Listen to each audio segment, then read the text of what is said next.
बिहार विधानमंडल के बजट सत्र अब अपने अंतिम दौर में है। 28 मार्च तक बजट सत्र चलना था, पर सरकार ने अब एक दिन सदन की कार्यवाही घटा दी है। अब 27 मार्च तक ही विधानसभा का सत्र चलेगा। संसदीय कार्य मंत्री ने इसकी जानकारी दी है।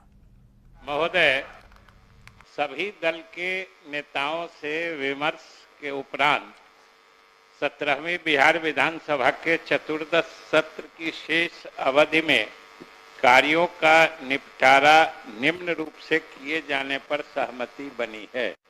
उस आलोक में मैं प्रस्ताव करता हूं कि पहला, शुक्रवार दिनांक 28 मार्च 2025 के लिए निर्धारित बैठक नहीं हो। दूसरा, शुक्रवार दिनांक 28 मार्च 2025 के लिए स्वीकृत सभी प्रश्न एवं लंबित ध्यानाकर्षण सूचनाएं प्रश्न एवं ध्यानाकर्षण समिति को समीक्षा हेतु भेज दिए जाएं। तीसरा, शुक्रवार दिनांक 28 मार्च 2025 के द्वितीय पाली के लिए स्वीकृत गैर सरकारी संकल्प बृहस्पतिवार यानी कल दिनांक 27 मार्च 2025 को द्वितीय पाली में राजकीय विधेयक के स्थान पर लिए जाएं। शेष कार्य यथावत रहेंगे। बिहार कांग्रेस की दिल्ली बैठक में कई निर्णय लिए गए हैं। बैठक में कांग्रेस ने राजद के साथ चुनाव लड़ने का फैसला किया। इसके अलावा इस चुनाव में गठबंधन के सीएम फेस को लेकर भी बातचीत हुई है। कहा गया है कि चुनाव के बाद सीएम फेस तय होगा, जिस पर प्रतिक्रिया देते हुए राजद विधायक भाई वीरेंद्र ने कहा है कि तेजस्वी यादव के ही नेतृत्व में महागठबंधन चुनाव लड़ेगी। कांग्रेस के प्रदेश अध्यक्ष और प्रभारी के बोलने से कुछ नहीं होगा। अब बिहार के प्रभारी हैं, मैं उनका सम्मान करता हूं।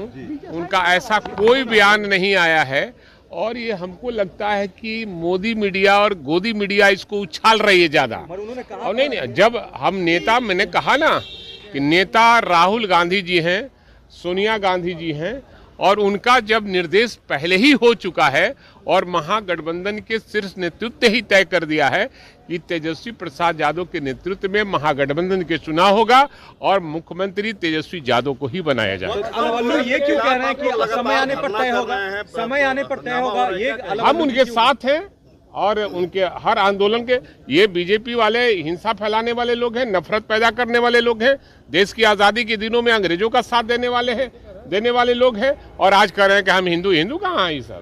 ये सब अंग्रेजों का दलाल है।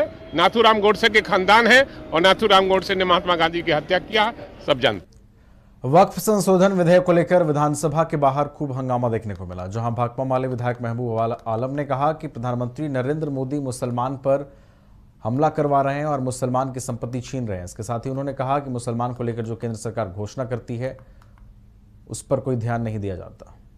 साजिश कर रहा है, उसी का पहला कदम है ये, और इस तरह से मुसलमान की पहचान को ही और अस्मिता पर हमला कर रहा है। ये बिहार बर्दाश्त नहीं करेगा, ये बिहार की जनता बर्दाश्त नहीं करेगी। प्रधानमंत्री नरेंद्र मोदी सौगात दे रहे हैं मुसलमानों को। अरे मुसलमानों पर हमला करके, मुसलमानों की पहचान छीनने की साजिश करके, मुसलमानों की संपत्ति को हड़पने की साजिश करके ये जो सौगात दे रहा है, ये हिटलर शाही नहीं चलेगी। इनके सौगात को थूकते हैं मुसलमान। क्या चाहते हैं मुसलमान? सौगात न। मधेपुरा में पत्नी की हत्या मामले में एडीजे 8 के न्यायाधीश राजेश कुमार की कोर्ट ने एक आरोपी को महिला की हत्या के 15 साल पुराने मामले में मधेपुरा कोर्ट ने आरोपी पति को उम्र कैद की सजा सुनाई है। आपको बता दें, साथ ही 15,000 रुपए का अर्थदंड भी सजा में शामिल है। वहीं यह सजा एडीजे 8 के न्यायाधीश राजेश कुमार की अदालत ने सुनाई है। जानकारी के मुताबिक 15 साल पूर्व दहेज को लेकर की गई पत्नी की हत्या मामले में सदर थाना क्षेत्र के बिराही निवासी हत्या के विजय यादव,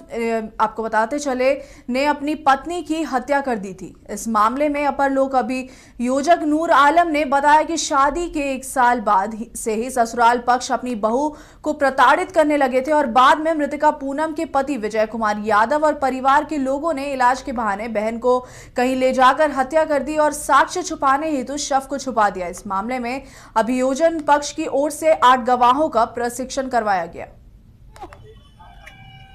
केस नंबर 65/2012 विजय कुमार के विरुद्ध चल रहा था, जिन्होंने अपनी पत्नी पूनम देवी की हत्या किया था।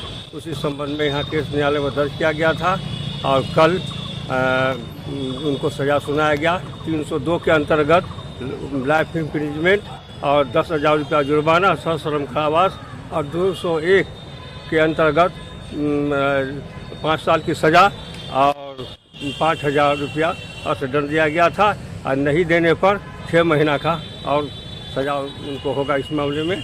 और ये केस पूनम देवी सुपौल की रहने वाली थी और उनका विवाह बड़ाही गांव में हुआ था, वहीं उसकी हत्या कर दी गई थी। देवघर उपायुक्त विशाल सागर के निर्देश पर मंदिर के संपर्क पथों से अतिक्रमण हटाया गया। आपको बता दें, टावर चौक से लेकर शिक्षा सभा चौक तक देवघर नगर निगम और पुलिस प्रशासन के द्वारा अतिक्रमण हटाया गया। नाले के उस ओर दुकान था या काउंटर ना लगे, इसके लिए दुकानदारों को कड़ी हिदायत भी दी गई है। दरअसल विश्व प्रसिद्ध बाबा बैद्यनाथ मंदिर में सालों भर देश विदेश के श्रद्धालु पहुंचते हैं और उन्हें अतिक्रमण होने के कारण रास्तों में काफी समस्याएं होती है, जिसको देखते हुए अतिक्रमण मुक्त अभियान चलाया गया है। देखिए, ये है कि उपायुक्त महोदय सर, डीआईजी सर के, नगर आयुक्त सर के निर्देश पर टावर चौक से लेके शिक्षा सभा चौक तक जितने भी तरह के अतिक्रमण दुकानदार के द्वारा किया गया है उसको हटाने का निर्देश प्राप्त है। उसी के आलोक में ही जो है ये अतिक्रमण हटाया जा रहा है और साथ ही सब दुकानदारों को सख्त चेतावनी दी जा रही है कि नाला और रोड की जो है किसी भी तरह का अतिक्रमण यदि करेंगे तो सामान जब्त कर लिया जाएगा, 10,000 का जुर्माना भी किया जाएगा। और ये बोकारो में 27 मार्च से 4 अप्रैल तक होने वाली रामकथा के आयोजन की तैयारियां अंतिम चरण पर है। आपको बता दें, यह कार्यक्रम बोकारो के मजदूर मैदान में आयोजित किया जाएगा, जिसमें कथावाचक राजन जी महाराज के द्वारा रामकथा का वाचन किया जाएगा। यह कार्यक्रम 9 दिनों तक चलेगा। वहीं आपको बता दें, इस कार्य अवसर पर लाखों श्रद्धालुओं के आने की संभावना है। इसी के मद्देनजर आज बोकारो के श्री राम मंदिर से सैकड़ों श्रद्धालुओं ने श्री राम ध्वज लेकर पताका यात्रा निकाली और बोकारो नगर का भ्रमण करते हुए मजदूर मैदान सभा स्थल तक पहुंचे।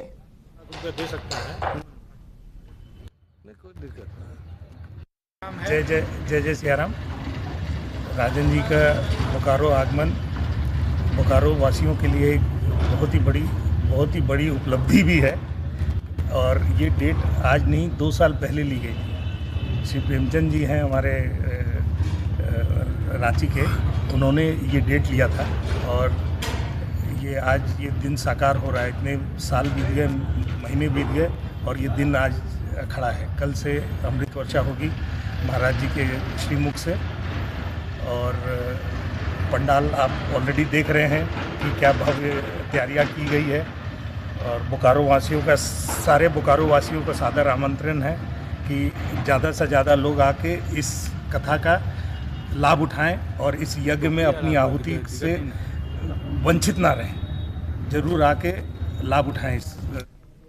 कटिहार के आजमनगर थाना क्षेत्र से कलयुगी बेटे ने अपनी मां को मौत के घाट उतारा। आपको बता दें, गांव में युवक ने अपनी मां को गोली मारी, जिसके बाद ग्रामीणों की सूचना पर पहुंची पुलिस ने आनन फानन में महिला को सालमारी पीएचसी में भर्ती कराया, जहां महिला की मौत हो गई है। मृतका की पहचान 40 वर्षीय इसिया देवी के नाम से हुई है। मौके पर मौजूद कटिहार के एसपी वैभव शर्मा ने जानकारी देते हुए बताया कि मृतका का बेटे से ही गोली चली, जो उसके पेट में लगी है। मृतका के बेटे को पुलिस कस्टडी में लेकर पूछताछ कर रही है, जो प्रारंभिक जांच में आया कि मृतका का पुत्र कट्टा लेकर घर में धमका रहा था। इसी दौरान छीना झपटी में गोली चली, जिससे महिला की मौत हो गई। वहीं पुलिस अन्य बिंदुओं पर भी जांच करने में जुटी है।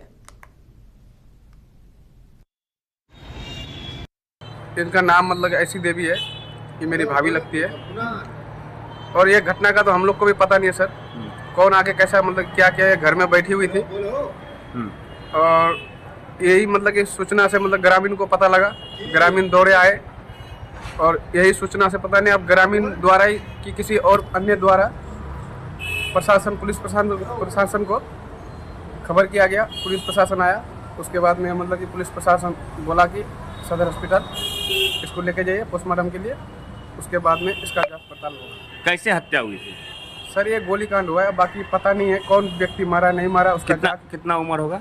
40 वर्ष है सर। 40 वर्ष। कहाँ की रहने वाली है? ये नया टोला पस्तिया का। कौन थाना पड़ता है? आजमनगर। आजमनगर।